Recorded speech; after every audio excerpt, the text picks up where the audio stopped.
Hello everyone, welcome তোমাদেরকে আমার একটা নতুন ভিডিওতে।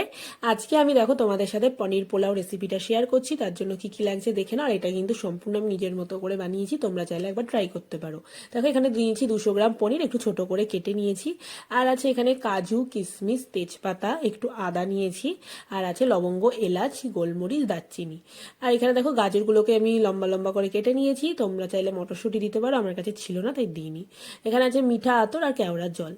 এবার দেখো আমি যে চালটা রান্না করব তার জন্য চালটাকে আমি ভালো করে ধুয়ে পরিষ্কার করে আধা ঘন্টা ভিজিয়ে রেখেছিলাম। এবার ভাতটাকে করে নেব। ভাতটা কিন্তু খুব বেশি ফোটালে হবে না, একটু শক্ত শক্ত নামাতে হবে।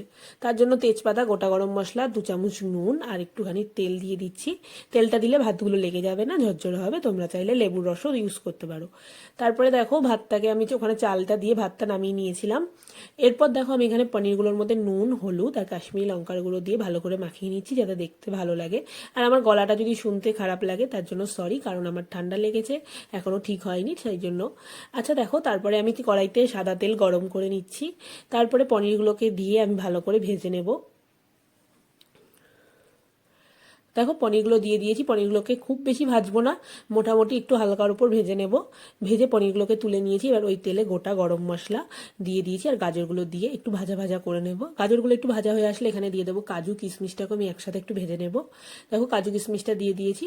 তারপর ওগুলোকে তুলে নিয়ে কড়াই যে তেলটা ছিল সেই তেলের মধ্যে আদাটাকে দিয়েছি কুচি করে। তার মধ্যে পনিরগুলো দিয়ে দিচ্ছি। পনিরগুলো দিয়ে একটু নাড়াচাড়া করে এবার আমি ভাতটা দিয়ে দেবো। দেখো ভাতটা কত সুন্দর হয়েছিল, ঝরঝরা ছিল ভাতটা।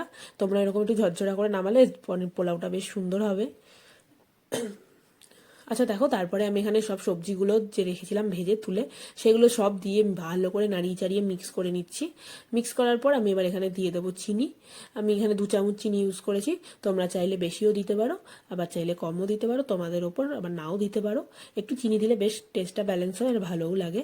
আর দেখো এখানে দিয়ে দিচ্ছি 1 চামচ ঘি, বড় চামচের 1 চামচ ঘি দিয়েছি। দিয়ে আমি সব কিছু দিয়ে আবার ভালো করে মিশিয়ে নেব, নাড়িয়ে চাড়িয়ে সুন্দর করে।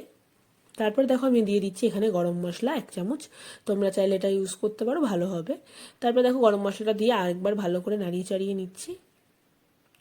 ব্যাস ভালো করে আমার মিক্স হয়ে গেছে। এবার দিচ্ছি এখানে সামান্য একটুখানি কেওড়া জল আর একটুখানি 2-4 ফোঁটা মিঠা মিঠা আতো, যাতে টেস্টার ফ্লেভারটা ভালো আসে, সেই জন্য একটু বিরিয়ানি বিরিয়ানি ফ্লেভার আসবে, এই জন্য দেওয়া।